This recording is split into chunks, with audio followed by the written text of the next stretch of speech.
boo jëlee benn télé boo ko waatee mu naan la noo jëlal keneen encore parce que groupe bi waa Farab du man kese maa fa nekk.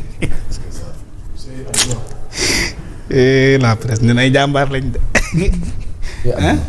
ñun nag doo mën a muñ nag.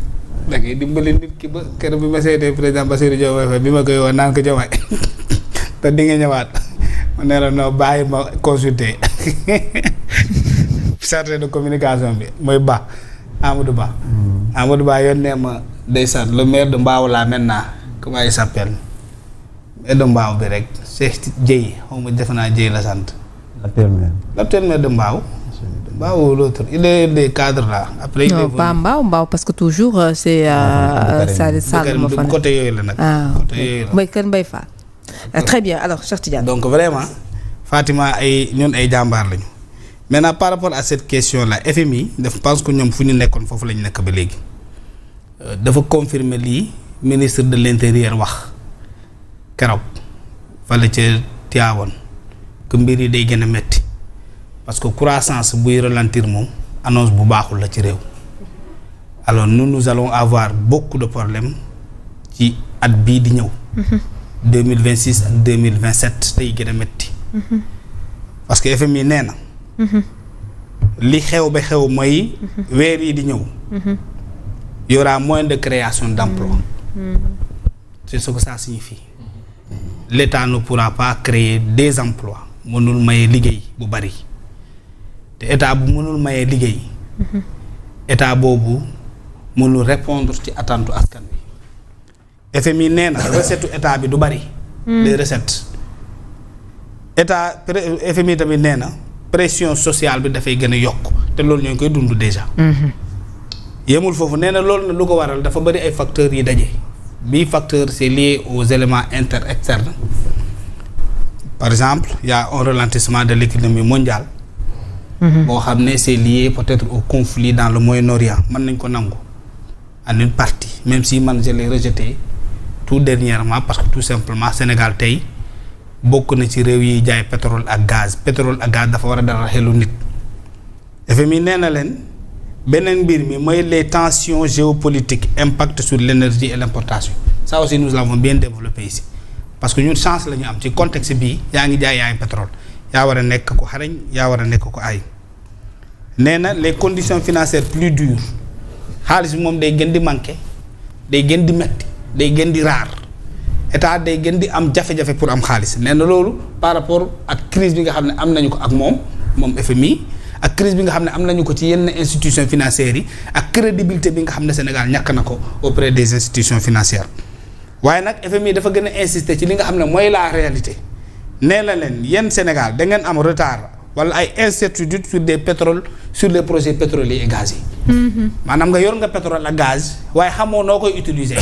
mais production hydrocarbures bi dafa wàcc. loolu bokk na ci li indi impact bi ci croissance bi. donc day gën a métti rek. xam nga ma wàccee na wàccul. ñun amuñu ko woon. Macky Sall di nekk waaye daan nañu gérer. ñii dañ ko am waaye xamuñu naka lañ koy utiliser parce que ba tey le pétrole sénégalais on ne sait pas comment est-ce que l'État est en train de l'utiliser pour mu créer des richesses yu mën a impacter li nga xam ne moom mooy sénégalais bi. beneen bi FMI wax mooy nee na climat politique bi ak social bi rassuré wul kenn te loolu mooy dëgg bi ñëpp xam la sax. climat social bi ak politique bi nii nee na rassuré benn investisseur même les touristes ne sont pas rassurés.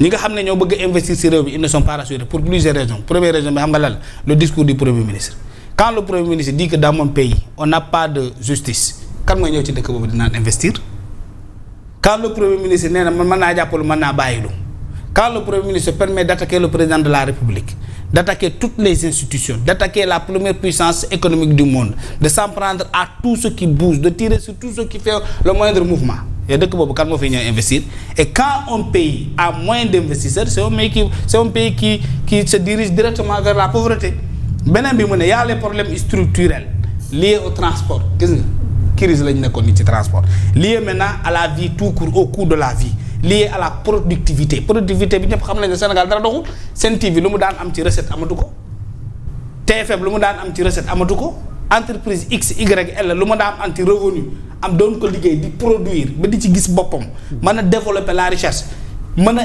refinancer boppam ba mu ngay mën a am taxawaay bu dëgër kenn benn entreprise amatu ko ci dëkk bi loolu mooy dëgg béykat bi li nga daan am ci sa tool amatoo ko sàmm bi li mu daan am ak yi nagam ak yi béyam ak leneen amatu ko nappkat bi fu mu daan yóbbu jéenam muy jar li mu ci daan am ci ay recette ci ay revenu ci ay bénéfice amatu ko. même bàcc gerte gi. même bàcckatu gerte yi gisaguñu ba léegi.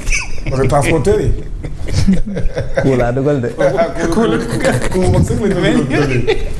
donc lii mooy la réalité bi nga xam ne FMI loolu la wax. maanaam FMI nekku fi waaye moo gën a xam ñi jiite réew mi la moo fi nekk. alors mu nar a am ay njeexital yu métti ci askanu Sénégal d'autant plus que ñu ngi ci moment bu difficile ci àdduna wërngal këpp avec problématique wi nga xamante ne am na ca Moyen-Orient. war a am ay njeexital ci li nga xamante ne moom moo di secteur de l'énergie.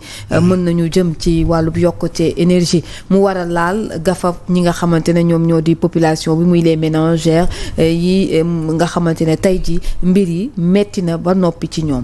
nañ ko nangu ba pare nguur gi na nangu ne mënuñu nguur gi na nangu ne ils ont des problèmes réels parce que tu vois tous leurs communicants ils sont en train de dire aux Sénégalais que sans le FMI nous on est centré maanaam ñoo ngi ciy génn bu baax a baax sans les institutions financières Sénégal mu ngi ciy génn bu baax a baax mais Sénégal bi ciy génn fan la jëm est-ce que man ak yow gis nañ ci suñu bopp état ndax boppam lay liggéeyal wala ñun lay liggéeyal est-ce que un état qui travaille bien c'est un état qui travaille à satisfaire les attentes des populations c'est pas parce que yaa ngi fay salaire c'est pas parce que yow fin du mois bu jot DG bi mu ngi jot ci xaalisam c'est pas parce que fin du mois bu jot ñoom ñoo ngi calculer ñaata la Ngagne Demba Touré di lekk par fin du mois ñaata la Ngagne Demba Touré di am recette annuellement ñaata la Fadilou Keita di fay ko par salaire moom mi taxaw ci tel bi ne leen man Fadilou Keita je perçois pas 7 millions de francs CFA par fin de mois mais je suis pas le DG le mieux payé est-ce que loolu mooy état buy dox mooy jaaykatu gerte bi jaay gerteem ki nga xam ne dafa jënd machine dem bàcculu bu bàccee ba pare gerte gi ñu mën ko fay loolu mooy état buy dox. mais loolu fekkuñu ko fi ña. non